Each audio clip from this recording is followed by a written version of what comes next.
Well, if you ever needed to hire an attorney, you know it can be a bit overwhelming, especially when it comes to finances. So Tom Thun is joining us today to tell us exactly maybe the ways to pay an attorney and things like that and how it's determined. Yeah, so this is really confusing for people because most people don't wake up and think, you know, today I'm looking forward to hiring a lawyer. Sure. But if they ever find themselves in a situation where they need a lawyer, usually the first question is, well, how am I going to pay for the lawyer? Okay. There's the traditional way. You can hire a lawyer by the hour. By the hour, yep. And any lawyer you talk to should tell you that that's one way that you can hire them. But of course, a lot of people say, you know, I don't have multiple hundreds of dollars an hour to pay this particular lawyer to work on my particular case. Sure.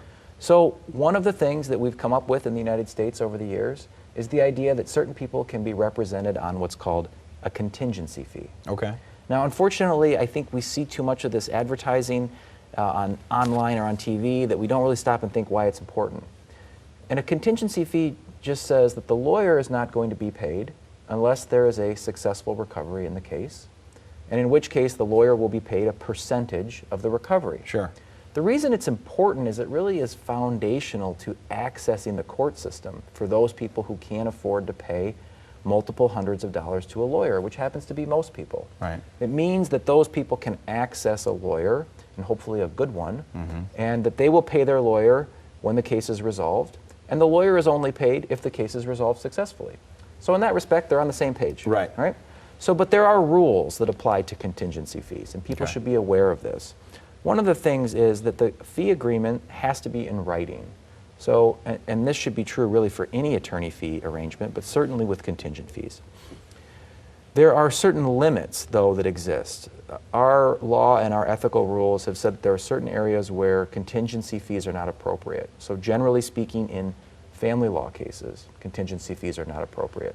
Okay. In criminal cases, contingency fees are not allowed. You see them most often in the kind of work that I do, cases involving injury or death. In those situations, under Michigan law, the contingency fee cannot exceed a third.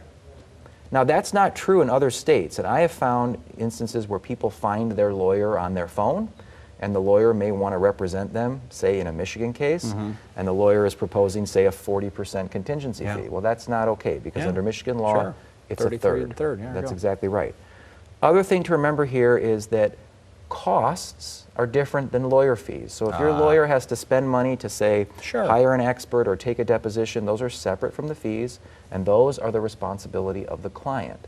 The lawyer should not be telling the potential client that they'll pay their costs on their behalf. Yeah, makes sense. So there's rules here, but it's really important because, again, this is a way that a lot of people who have cases but don't have a bunch of money sitting around to pay lawyers, the way that they access the justice system. Speaking of which, how do people track you down if they need to find out some information? They can find us online at www.sinasdramus.com. They can give us a call in West Michigan at 616-301-3333 or shoot us an email at info@sinasdramus.com. All right, thanks, Tom. Thanks, Derek.